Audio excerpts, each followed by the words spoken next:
Please be seated.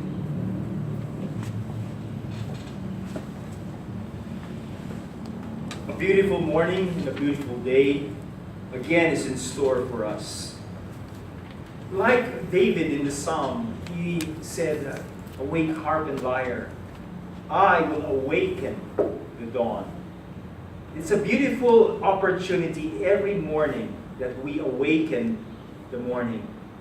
That we, through our coming here, may find it sometimes just rote, or sometimes even as a time where we do not see its significance.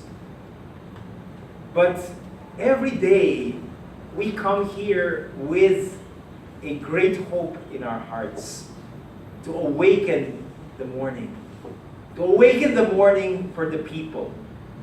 And one thing that we must realize as we do so is the challenge that we see in our scriptures today that we can reflect on. What does it mean to be a child of God? What are the implications of sonship or daughterhood? What does it do to my life? And what should it do? What has it done? In order that we may stand up and rise. Paul said, "You are no longer a slave, but a son. And as a son, you are heirs of God." It is such a very beautiful, reassuring fact of what God has said.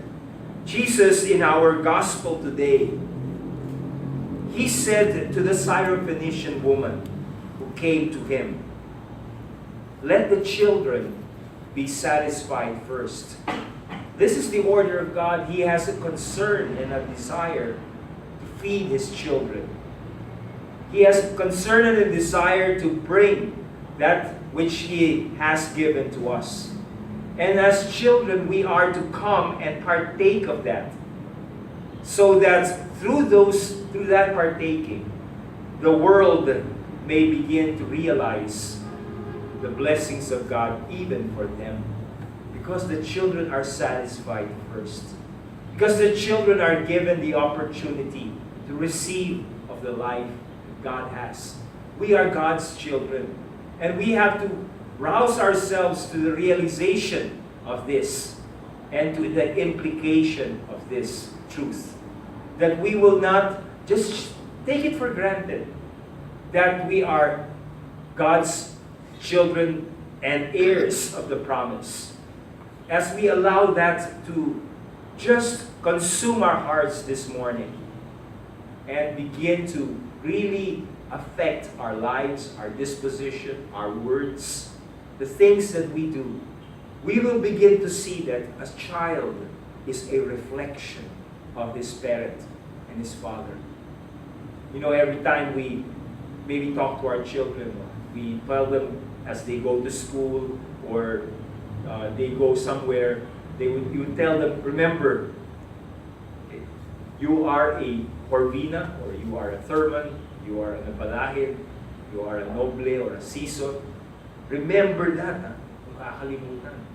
Because as a child, you know, your father is a priest or a deacon in the church. Remember that. And sometimes we cringe every time there is an error that happens, that they fail, because it is a reflection on our failure too. It is a reflection of what we have failed to do in their lives. Because a child reflects a father. May we reflect the true image of God in us today. May we walk truly as children who have first received from the table. It's a very beautiful privilege that we receive from this table. If the crumbs was able to raise a sick daughter, the crumbs that were on the floor, which was supposedly for the dogs, was able to transform and give hope. how much more the bread on the table that can begin to affect not only our lives, the lives of countless of people we touch today, whatever we do.